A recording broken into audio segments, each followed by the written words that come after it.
Hey guys, so today I wanted to talk to you a little bit about rigid forks. I'm up here at the top of Brown Mountain, my usual hangout.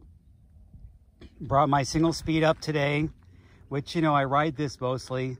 I mean, I switch back and forth, but I love this bike. And I built it up as a fully rigid single speed, or full rigid single speed, however you want to say it. And I built it up with this ENVE fork. So the question gets asked, probably second to the question that most of you guys get asked that have single speeds or are asking because you're building up a single speed. Everybody asks a stupid question about the gear ratio, but then the next follow-up question, should I build it up as a rigid single speed or put a shock fork on it? So I really think it depends on your needs and where you're riding and what you really intend to do with it. It's pretty rough up here, and I do like having my Fox 34 when I ride my S-Car Hayduke. Matter of fact, I'm building up another single speed with the same fork with that Fox 34 float. But I do like having a rigid fork. This isn't my first single speed. And I don't think anybody who, gets a custom titanium single speed and makes it their first single speed. You probably already had a few. So this bike got built with that fork in mind. The guys at Seven knew which fork I was getting, knew the axle to crown numbers, and put that into the whole geometry that I wanted them to build it up as. So that should play a part. If you're getting a frame that's not custom, look at the numbers and find out what is that going to do with your geometry if you put a rigid fork on it. So I would look at that primarily too, or secondarily to where you're going to ride. A rigid fork, yeah, they say, it rides more precise and it's stiffer, and you get a little more power inertia when you pedal. But seriously, a shock fork is really nice.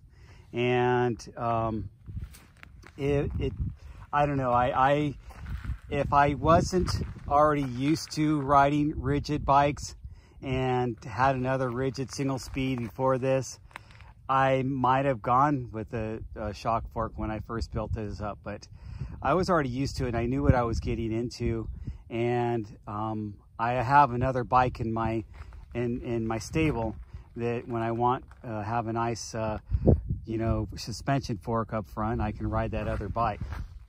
So it really depends on what you like. It is going to feel stiffer and harsher, although I think the ENVE feels a little bit nicer than some of the other ones I've tried. I've had a Niner one. I've had there used to be White Brothers, had a carbon fork. I've had the steel forks, the one from Niner also, and I had another steel fork. I forget which one it was, but I've had a couple, at least maybe half a dozen different rigid fork setups on my mountain bikes. So I knew what I was getting into, and I'm used to kind of riding with a rigid bike and using my body as suspension. And I'm also used to the trails I'm riding. I'm riding the same trails. I don't go out and look for new trails. I'm not an explorer. I'm not a racer. I'm not looking out for races.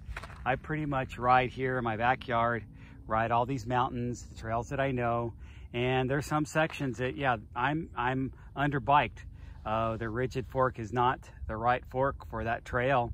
And I either got to creep along and pick a line that I think I can kind of, get through creeping along, or I just walk it. So it's up to you. But it's a nice feeling. It does make your bike a little bit lighter, but don't make it about making your bike lighter, because that's probably like the worst reason to get a rigid fork. You should go for your feel of your bike more than, and what you're doing with your bike more than the weight. The weight should be way down on your priority list. I mean, not all the way down. Weight does go into things, but ask yourself, how much do you weigh first? If you're worried about bike weight, you should worry about your weight first.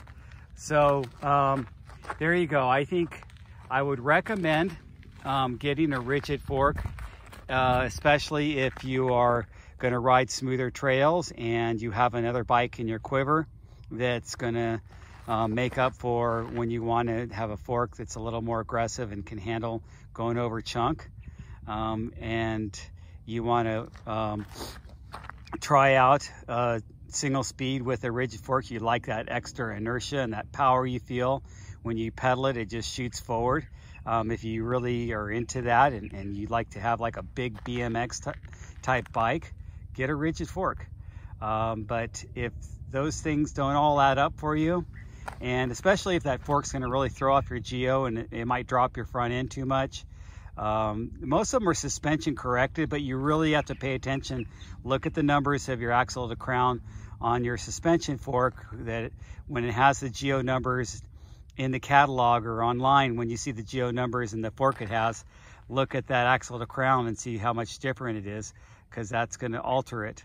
And then decide if you really want to have a rigid fork, and if you think that that's something that's going to make your riding experience better. I mean, I think that's what it boils down to, is having the best riding experience possible. I mean, that's why I'm here.